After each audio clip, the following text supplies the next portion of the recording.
Inner ఇయర్లో problem ఉన్న వాళ్లకు ఐడియల్ సొల్యూషన్ అబౌవ్ 80% లాస్ ఉంటే కాక్లియర్ ఇంప్లాంట్. ఓకే, ఇప్పుడు ఈ కాక్లియర్ ఇంప్లాంట్ పెట్టిన తర్వాత నార్మల్గా మనం ఎలా ఉన్నామో అలా వినగలుగుతారా అందరూ? ఒక పీరియడ్ ఉంటుందండి ఆ కాక్లియర్ ఇంప్లాంట్ తర్వాత. ఎందుకంటే ఆ సౌండ్స్ కొంచెం డిఫరెంట్ ఉంటాయి. ఇప్పుడు అడల్ట్స్ అయిన వాళ్ళని అడిగితే చెప్తారు వాళ్ళు ఇనీషియల్లీ ఇట్ సౌండ్స్ డిఫరెంట్. దాన్ని అర్థం చేసుకొని ఆ స్పీచ్ అర్థం చేసుకోవడానికి కొంచెం టైం పట్టుద్ది. యూజువల్గా 6 months to 1 year అలా మినిమం టైం పట్టుద్ది.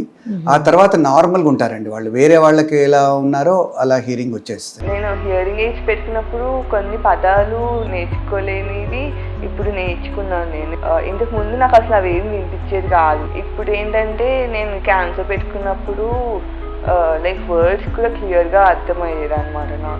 అంటే ఎందుకు టైం పడుతుంది డాక్టర్ గారు 6 months to 1 year అనేది? ఎందుకంటే దేవుడు ఇచ్చిన కాక్లియా వేరు, మనం పెట్టిన ఇంప్లాంట్ వేరు. సో ఆ సౌండింగ్ అనేది కొంచెం డిఫరెంట్ ఉంటుంది. ఆ సౌండ్స్ని అర్థం చేసుకొని ఇప్పుడు ప్రాసెస్ చేసి ఆ బ్రెయిన్ ప్రాసెసింగ్, కానీ బ్రెయిన్ కెపాసిటీ చాలా ఉంటుంది. ఓకే, చాలా terrific structure brain. So nerves అనేవి అడాప్ట్ అవుతాయి అన్నమాట ఈ టైప్ ఆఫ్ స్టిమ్యులస్కు. సో అడాప్ట్ కావడానికి టైం పట్టుద్ది. ఇప్పుడు మనం ఒకటి పెన్ అన్నాం అనుకోండి, అది కొంచెం సౌండింగ్ డిఫరెంట్ ఉండొచ్చు, బట్ వాళ్ళకి అర్థమైపోద్ది అది పెన్ అని. ఇక కొన్ని రోజుల తర్వాత వాళ్ళకి ఆ సౌండింగే అలవాటు అయిపోయి ఇక కంప్లీట్ దాని మీదనే డిపెండ్ అయిపోయి, బట్ కమ్యూనికేషన్ ఎబిలిటీ కంప్లీట్ నార్మల్గా ఉంటుందండి. వేరే వాళ్ళకి ఎలా ఉంటుందో కంప్లీట్ అలా ఉంటుంది. ఇది ఎక్కడ పెడతారు? ఏ పార్ట్ లో? అంటే ఇయర్ లోపలికి పెడతారా, మనకు కనిపించకుండా పెడతారా? ఇందులో 2 parts ఉంటాయండి. ఓకే, ఒకటి ఎక్స్టర్నల్ పోర్షన్. ఈ ఎక్స్టర్నల్ పోర్షన్ ఏంటంటే ఈ స్పీచ్ ప్రాసెసర్ అంటారు. ఓకే, ఇది సౌండ్స్ను గ్రహించి ఈ కాయిల్ ద్వారా ఇంటర్నల్ పోర్షన్కు అందజేస్తండి. ఈ ఇంటర్నల్ పోర్షన్ మేము సర్జరీ చేసి పెట్టే పోర్షన్ అన్నమాట. ఈ ఇంటర్నల్ పోర్షన్లో ఇది ఇంపార్టెంట్ ఆడిటరీ స్టిమ్యులస్ను ఎలక్ట్రికల్ స్టిమ్యులస్ కింద కన్వర్ట్ చేస్తుంది. అంటే మన నార్మల్ పర్సన్స్లో కాక్లియా చేసే పని ఇది చేస్తుంది. అప్పుడు ఈ ఇంప్లాంట్ అరే ద్వారా డైరెక్ట్ ఇన్నర్ ఇయర్లో పెడతామండి కాక్లియాలో మేము ఇది సర్జరీ అప్పుడు ఈ పోర్షన్. సో ఈ సౌండ్స్ అన్నీ ఈ రిసీవర్ స్టిమ్యులేటర్లో కన్వర్ట్ అయిపోయి డైరెక్ట్ ఈ హియరింగ్ నర్వ్ ఉంది కదండి ఇక్కడ ఎల్లో కలర్, ఆ నర్వ్ స్టిమ్యులేట్ అవుద్ది అనమాట. సో మామూలుగా కాక్లియా చేసే పని ఇది చేస్తుంది. ఈ ఎలక్ట్రికల్ అరే ద్వారా ఈ నర్వ్ ఎండింగ్ స్టిమ్యులేట్ అవుతాయి. సర్జరీకి ఎంత టైం పడుతుంది డాక్టర్ గారు? అంటే మేజరా మైనరా ఏం సర్జరీ? మేజర్ అంటే టైం 2 hours యావరేజ్ టైం అంటుంది. ఒక ఇయర్ 2 years ఒకసారి చేస్తే 4-5 hours పట్టుద్ది. బట్ కాంప్లికేషన్స్ వైజ్ చూస్తే చాలా తక్కువ అండి.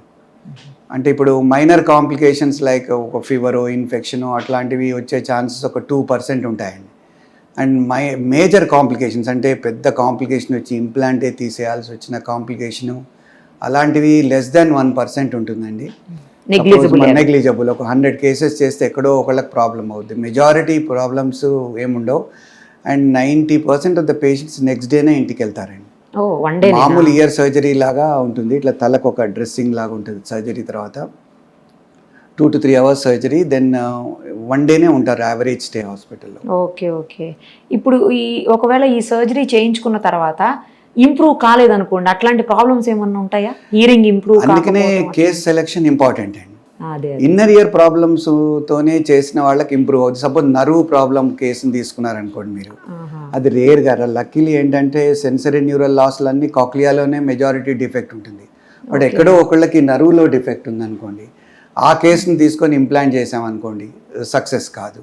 ఇంతకుముందు నేను చెప్పినట్టు పెద్దవాళ్ళు బ్రెయిన్ ప్రాబ్లమ్స్ ఉన్న వాళ్ళకి చేసామనుకోండి వేరే ప్రాబ్లం, సక్సెస్ రేట్ తక్కువ ఉంటుంది. So case selection important. అందుకని ఆడియాలజిస్ట్ రోల్ చాలా పెద్దది ఇందులో. వాళ్ళు ఏంటంటే ఆ అమౌంట్ ఆఫ్ లాస్ అంతే ఉందా, వాళ్ళు ఈ వేరే ప్రాబ్లమ్స్ లేవు కదా, అట్లా మేము కూడా వేరే టెస్ట్లన్నీ చేసి వేరే అదర్వైజ్ హెల్దీ పర్సన్ అని, హెల్దీ చైల్డ్ అని కన్ఫర్మ్ చేసుకుంటామండి. ఇప్పుడు 1 yearకి చేస్తే సరిపోతుందా సర్జరీ? 2 yearsకి చేయాల్సిన అవసరం ఉంటుందా? 1 year చేస్తే 1 year వినపడుతుంది, 2 years చేస్తే 2 years వినపడుతుంది. ఎప్పుడైనా 2 years హియరింగ్ మీదకి 1 year హియరింగ్ రాదండి. అసలు లేని దానికంటే 1 year హియరింగ్ చాలా బెటర్. ఆఫ్ కోర్స్ అదే పేరెంట్స్ హ్యాపీగా ఉంటారు 1 year చేసిన వాళ్ళు కూడా. బట్ అదే 2 years హియరింగ్ ఉంటే వాళ్ళ performance equal to normal child ఉంటుందండి. ఒక చైల్డ్కు 1 year చేసామనుకోండి, నార్మల్ చిల్డ్రన్ అంతా 2 yearsతో వింటున్నారు కదా, వీళ్ళకి తేడా వచ్చేస్తుంది. ఎందుకంటే 2 yearsతో విన్నప్పుడు ఎక్కువ క్లారిటీగా వినపడుతుంది, ఎక్కువ క్లియర్గా వినపడుతుంది, డైరెక్షన్ ఎటు నుంచి వస్తుందో తెలుస్తుంది. నాయిసీ సరౌండింగ్స్ ఉందనుకోండి, లైక్ క్లాస్ రూమే వేరే పిల్లలంతా మాట్లాడుతుంటారు, అప్పుడు రిసెప్షన్ పూర్ ఉంటుందండి. 1 ఇయర్ హియరింగ్ ఉన్న వాళ్ళకు, 2 ఇయర్ హియరింగ్ ఉన్న వాళ్ళకు చాలా క్లియర్గా ఉంటుంది. సేమ్ ఐ లాగానేనండి. అదేలేండి. ఇప్పుడు ఒక కన్ను మూస్తే ఒక 2 కళ్ళు తెరిస్తే ఎంత క్లియర్గా ఉంటుందో సౌండ్ కూడా అలానే 2 ఇయర్స్ వచ్చిన సౌండ్ ఎక్కువ క్లారిటీ వస్తుంది.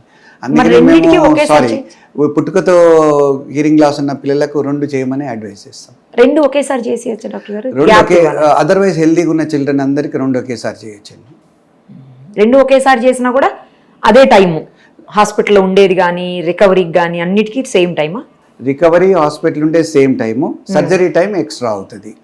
2 hours బదులు 4 hours పట్టుద్ది. బట్ వాళ్ళు కూడా 1 డేనే ఉంటారు. కాంప్లికేషన్స్ రేట్ అట్లానే చాలా తక్కువ ఉంటుంది. అండ్ ఇప్పుడు మెజారిటీ పిల్లలకు మేము బైలేటరల్ అంటాం, మేము బైలేటరల్ ఇంప్లాంట్సే చేస్తున్నాము.